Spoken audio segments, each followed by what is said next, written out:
We will immediately bring this to you. If you are not interested, we will explain the whole science, inspire you and make you interested in enlightenment time. We need to cater they are, because enlightenment is the birthright of all human beings. Kailasa is responsible to provide that to all human beings.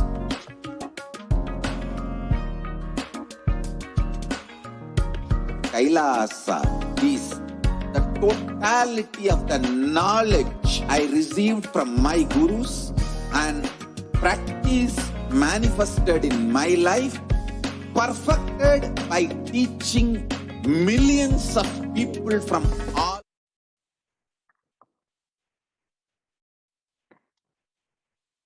Nithyanandam, everyone. So welcome back. In this segment, we are going to learn about the multi-layer quarantine COVID care protection centers at the Kailasa's de facto spiritual embassies. With the blessings of the Supreme Pontiff of Hinduism, Jagat Guru Mahasannidhanam, His Divine Holiness Bhagwan Nithyananda Paramashivam blessings, let's start with the Sadguru Vandanam. Nithyanandam Paramasugadam Kevalam Jnanamurtim Dvandvatitam Gagana Sadrusham Tattvamasya Ekam Nityam Vimalamachalam Sarvadi Sakshibhutam Bhavatitam Triguna Rahitam Sadgurum Tam Namami.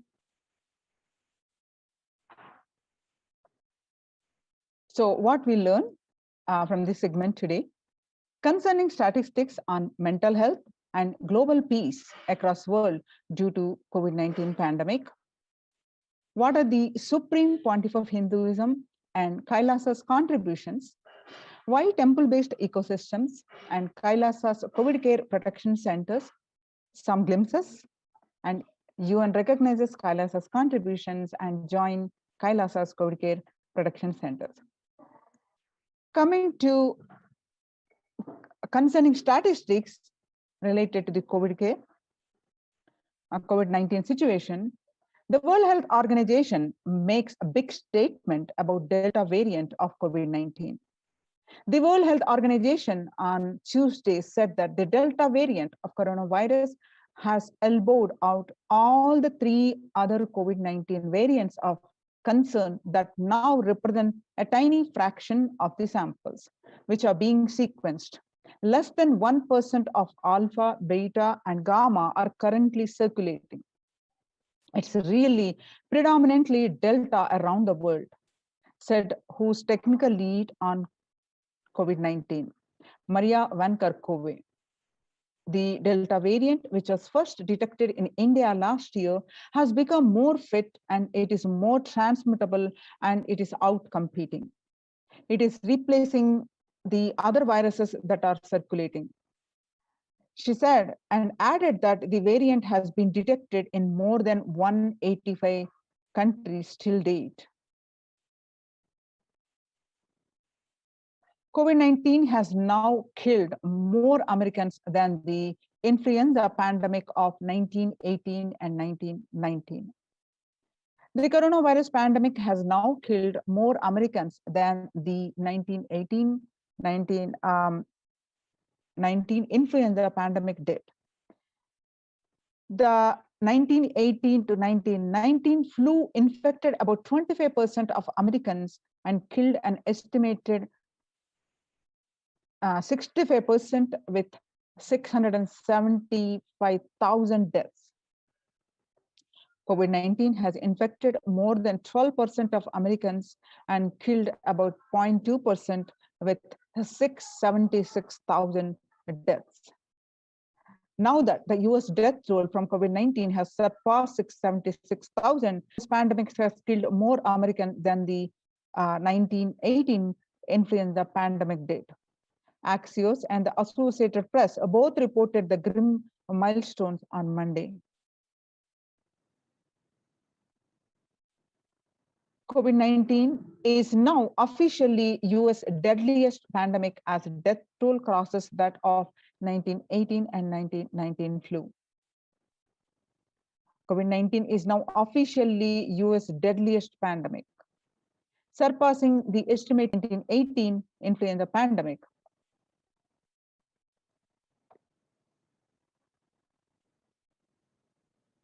People infected with alpha variant enhances 100 times more virus into the air than original COVID strain, according to a study.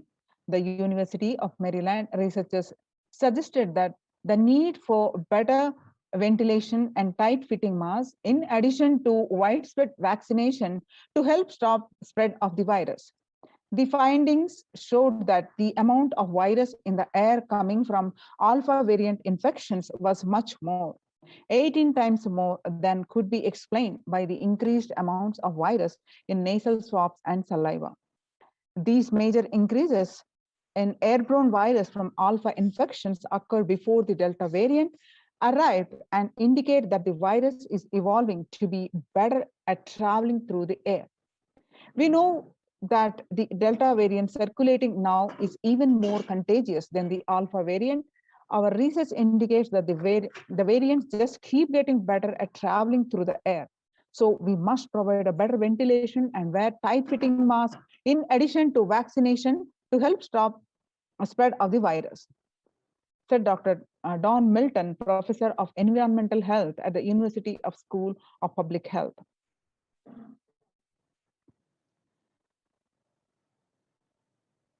All these days we were thinking the 6 feet distance can prevent us from contracting the COVID. But now we have come to a situation because of the airborne or other situations that 6 feet distance may not be enough to prevent viral transmission indoors. According to a study in Washington, the physical distancing of 2 meters, about 6 feet, 6.5 feet, may not be enough to sufficiently prevent transmission of virus carrying airborne aerosols indoors, according to a study. The result published in the journal Sustainable Cities and Society suggests that the physical distance alone is not enough to prevent human exposure to exhaled aerosols and should be implemented with other control strategies such as masking and adequate ventilation. The researchers examined 3 factors: the amount and rate of air ventilated through a space, the indoor airflow pattern associated with the different ventilation strategies, and the aerosol emission mode of breathing versus talking. They also compared transport of tracer gas typically employed to test leaks in the airtight systems and human respiratory aerosols ranging in size 10 micrometers. Aerosols in this range can carry SARS-CoV virus that causes the COVID-19. COVID-19 Delta variant is still most concerning, say the World Health Organization experts. Even with the emergence of the new COVID-19 variant, the Delta strain remains the top concern globally, appearing to outcompete others, senior officials with the World Health Organization said recently. I think the Delta variant for me is one that's most concerning because of the increased transmittability, said Dr. Maria Vanker-Kove, the agency's technical lead for COVID-19, speaking during an online question and answer session. It is doubly transmittable compared to the ancestral strain, which means that it can spread more people.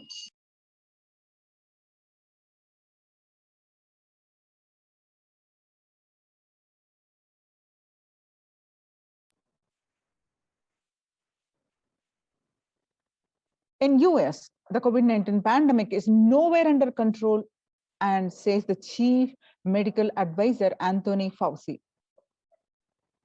He said, right now, we are still in pandemic mode because we have 160,000 new infections a day.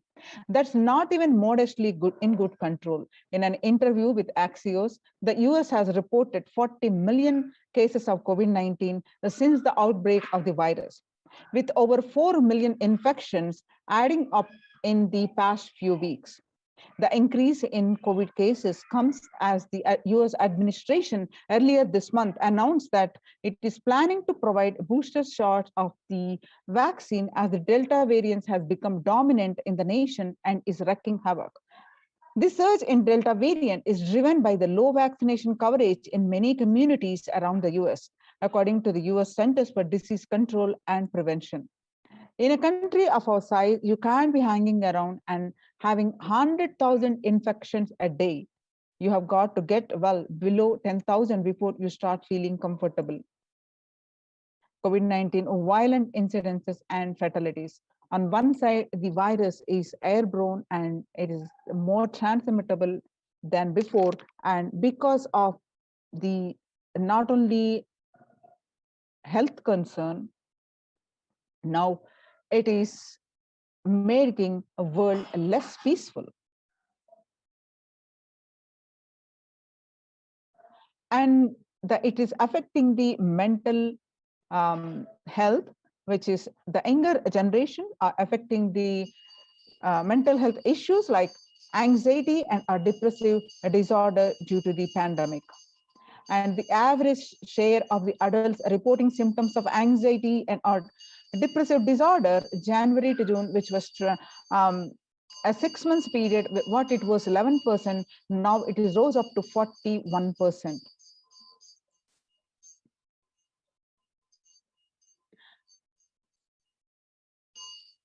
Stress in America 2020, a national mental health crisis. COVID-19 is a significant stressor for most Americans. Nearly 8 in 10, 70-80% say the coronavirus pandemic is a significant source of stress in their life. Nearly 7 in 10, which is 67%, say they have experienced increased stress over the course of pandemic. More than 60,000 US healthcare workers have contracted COVID-19 and 300 have died. Of the health workers who treated patients during China's COVID-19 outbreak, 50% showed signs of depression and 45% showed signs of anxiety.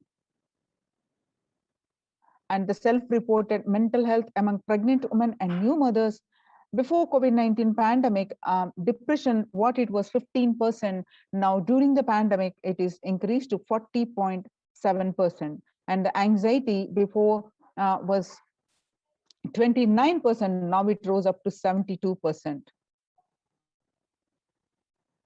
Living under stay-at-home orders, 8 in 10 students are struggling with focus on school or work and avoiding distractions.